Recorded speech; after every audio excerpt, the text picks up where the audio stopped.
Hello दोस्तों, एक बार फिर से आप सभी का मैं बहुत बहुत स्वागत करता हूं। 2024 चुनाव को लेकर बसपा सुप्रीमो इस समय बहुत ज़्यादा एक्टिव हैं।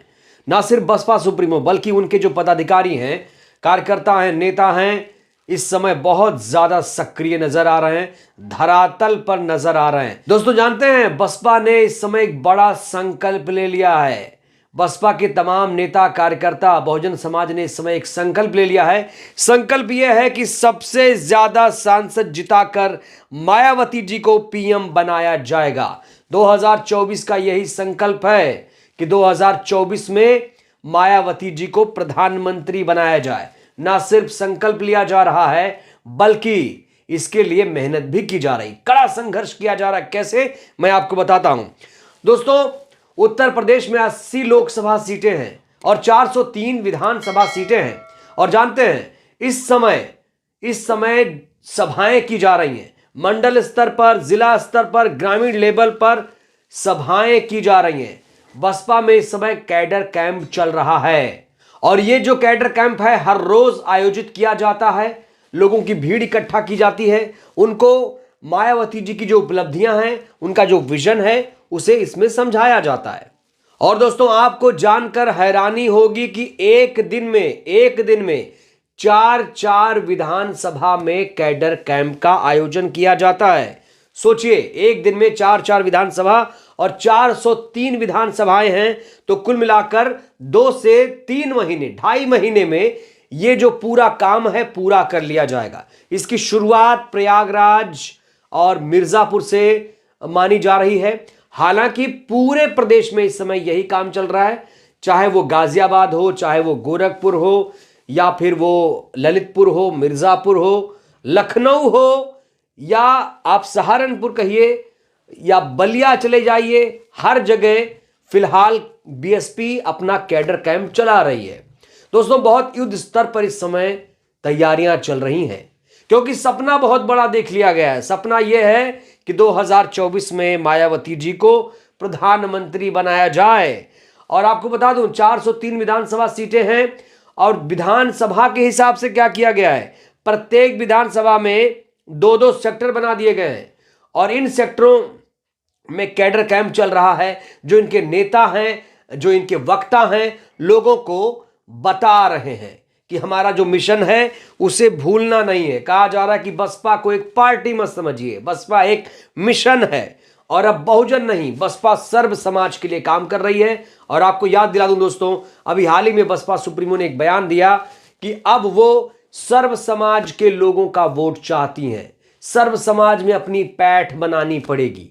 अभी हाल ही में जब बसपा सुप्रीमो ने लखनऊ में समीक्षा बैठक की थी तो उसमें कहा था कि जनाधार को मजबूत करना है। आपको याद दिला दूं कि उत्तर प्रदेश, उत्तराखंड के पदाधिकारियों के साथ बसपा सुप्रीमो ने समीक्षा बैठक की थी और जो उम्मीदवार हैं, करीब करीब 85 उम्मीदवारों की स्क्रूटनी हो चुकी है। कहा जा रहा है बहुत जल्द उम्मीदवारों के नामों का ऐलान भी हो जाएगा। तो दोस्तों, एक बहुत बड़ा संकल्प, ज्यादा से ज्यादा सांसद जिताना है। मायावती जी को ज्यादा से ज्यादा सांसद जिताना है और इस बार प्रधानमंत्री बनाना है। बड़ा सवाल तो यही खड़ा होता है, क्या सिर्फ कैडर कैंप से सभा आयोजित करने से यह सपना पूरा हो जाएगा? दोस्तों, आपको याद दिला दूं, बसपा सुप्रीमो ने 2024 में अकेले ही चुनाव लड़ने का ऐलान कर दिया है। हालांकि कुछ लोग कह रहे हैं कि अभी उनका जो फैसला है इसमें संशोधन होगा। कहा तो यह जा रहा है कि आचार संहिता लगने के बाद एक और निर्णय गठबंधन को लेकर किया जा रहा है। कोई यह कह रहा है कि तीसरा मोर्चा बनेगा, कोई यह कह रहा है कि कांग्रेस के साथ जा सकती हैं। अभी फिलहाल यह फाइनल डिसीजन नहीं है, फाइनल फैसला इसे नहीं माना जा रहा है। कहा जा रहा है कि एक और निर्णय बीएसपी सुप्रीमो की तरफ से आएगा। दोस्तों, आपको याद दिला दूं कि अभी भी कांग्रेस के तमाम नेता बसपा सुप्रीमो को इंडिया गठबंधन में लाने की कोशिश कर रहे हैं। ऐसा क्यों है? क्योंकि अभी भी इंडिया गठबंधन में, खासतौर से उत्तर प्रदेश में, सीटों की शेयरिंग नहीं हो पाई है। हालांकि अखिलेश यादव जी ने आगे बढ़ते हुए आरएलडी को 7 सीटें दे दी हैं, 7 सीटों का अलॉटमेंट कर दिया गया है और इस फैसले से कांग्रेस पार्टी बेहद ही खफा है, बहुत ज्यादा नाराज है।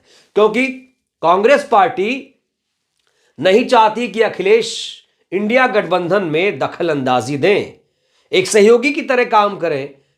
लेकिन अखिलेश के व्यवहार से इस समय कांग्रेस पार्टी थोड़ी असहज नजर आ रही है। दोस्तों, उधर राहुल गांधी भारत न्याय यात्रा कर रहे हैं। कहा जा रहा है कि वो भी लोकसभा चुनाव के ही मद्देनजर है। अब भारत न्याय यात्रा से राहुल गांधी जी को, कांग्रेस पार्टी को कितना फायदा होगा, उत्तर प्रदेश में कितना कमाल कर पाएगी कांग्रेस पार्टी। खबर तो यह भी है कि रायबरेली और अमेठी में भी समाजवादी पार्टी अपना उम्मीदवार उतार सकती है, क्योंकि इस समय समाजवादी पार्टी ऐलान कर चुकी है कि वो 65 सीटें उसे चाहिए। 65 सीटों पर अकेले वो इंडिया गठबंधन में उत्तर प्रदेश में चुनाव लड़ेगी और कांग्रेस को इस समय वो 10-12 सीटें देने के मूड में है। लेकिन कांग्रेस पार्टी को यह मंजूर नहीं है। कांग्रेस पार्टी कहती है मैं सबसे बड़ी पार्टी हूं, देश की राष्ट्रीय पार्टी हूं, हमें 10-12 नहीं, हमें कम से कम 30 सीटें चाहिए। तो ऐसे में पेच फंसा हुआ है। अब आस है कांग्रेस पार्टी को बसपा की। इस समय तमाम नेता ये चाहते हैं कि बसपा सुप्रीमो इंडिया गठबंधन का हिस्सा हो जाए। खासतौर से इंडिया गठबंधन नहीं तो अगर वो उत्तर प्रदेश में कांग्रेस के साथ गठबंधन करे तो यह अच्छा रहेगा। दोस्तों, याद रखिए, उत्तर प्रदेश से ही दिल्ली का रास्ता जाता है और जिसने उत्तर प्रदेश को फतेह कर लिया उसका तो प्रधानमंत्री की गद्दी पर बैठना तय है। वो चाहे बीजेपी हो, चाहे कांग्रेस पार्टी, चाहे बसपा हो, कोई भी हो। अगर आपने अच्छी खासी सीटें उत्तर प्रदेश में निकाल ली तो आप समझिए कि दिल्ली की गद्दी आपकी है, दिल्ली पर आपका कब्जा हो जाएगा, यहीं से रास्ता निकलेगा। अब बड़ा सवाल, क्या वाकई बसपा सुप्रीमो अकेले चुनाव लड़ेंगी? और अकेले लड़ेंगी तो कितना कमाल कर पाएंगी? अगर वो कांग्रेस पार्टी के साथ जाती हैं तो कितना कमाल होगा? कहा जा रहा कि अगर ऐसा होगा, अगर कांग्रेस पार्टी के साथ वो जाती हैं तो दलित मुस्लिम समीकरण मजबूत हो जाएगा। खबर यह है कि इस समय जो तमाम मुस्लिम वोटर हैं वो बसपा और कांग्रेस की तरफ शिफ्ट हो रहे हैं। अखिलेश से थोड़ी नाराजगी है। ग्राउंड पर आप जाएंगे तो आपको पता चलेगा कि मुसलमान अब उतना ज्यादा उत्साहित नहीं है समाजवादी पार्टी के लिए। इसके लिए कई सारे समीकरण हैं, कई सारे चीजें आपने देखा। आजम खान प्रकरण को लेकर भी समाजवादी पार्टी के नेताओं ने कोई आंदोलन, धरना, प्रदर्शन नहीं किया। दोस्तों, अखिलेश यादव इंडिया गठबंधन के मजबूत सहयोगी होने के बावजूद इंडिया गठबंधन एनडीए को हराएगा नहीं कहते हैं, पीडीए ही एनडीए को हराएगा, ये उनका नारा बन चुका है। और कहा जा रहा है कि इससे भी कहीं ना कहीं मुस्लिम वोटर थोड़े से असहज हैं कि आखिर जब इंडिया गठबंधन बना है तो फिर इंडिया गठबंधन का नारा अखिलेश जी क्यों नहीं देते, क्यों इंडिया गठबंधन बोलने से कतराते हैं। हालांकि कई सारे और कारण हैं, उसको हम किसी और वीडियो में डिस्कशन करेंगे। लेकिन फिलहाल दोस्तों, अब दलित मुस्लिम समीकरण की बात हो रही है। ऐसे में बसपा और कांग्रेस पार्टी के साथ आने की जो संभावना है वो लग रही है। लेकिन आपको फिर से मैं बताना चाहता हूं कि अभी बसपा सुप्रीमो ने गठबंधन को लेकर यही कहा है कि हम अकेले ही चुनाव लड़ेंगे, अकेले ही जाएंगे। अकेले इसलिए जाएंगी क्योंकि उन्हें लगता है कि अगर किसी के साथ गठबंधन करती हैं तो गठबंधन करने वाले का ज्यादा फायदा होता है, उनको नुकसान हो जाता है।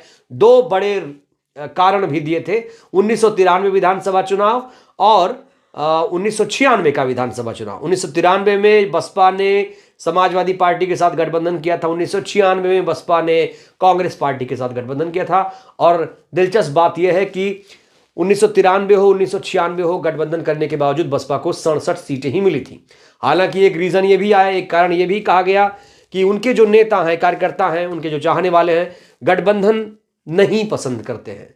गठबंधन करने से उन्हें लगता है कि जो मिशन है वो खराब हो जाएगा। तो दोस्तों, बहुत बड़ा संकल्प लिया गया है बसपा की तरफ से। कहा गया है कि ज्यादा से ज्यादा सांसद जिताया जाएगा। अब कैसे होगा ये सपना साकार, फिलहाल इसके लिए संघर्ष शुरू हो चुका है। कैडर कैंप हर रोज हो रहा है और एक दिन में 4 विधानसभा में कैडर कैंप की शुरुआत कर दी गई है। पूरे उत्तर प्रदेश में फिलहाल यही नजारा देखने को मिल रहा है। तो दोस्तों, फिलहाल के लिए इस वीडियो में इतना ही। बसपा जिस तरीके से तैयारी कर रही है, उन तैयारियों को लेकर, बसपा के संकल्प को लेकर आपकी क्या प्रतिक्रिया है, अपनी प्रतिक्रिया देना मत भूलिएगा। वीडियो को ज्यादा से ज्यादा लाइक करिए, चैनल को सब्सक्राइब करिए, वीडियो को जन जन तक पहुंचाइए जिससे देश की जनता जागरूक हो। बहुत बहुत धन्यवाद, शुक्रिया। जय भारत, जय संविधान।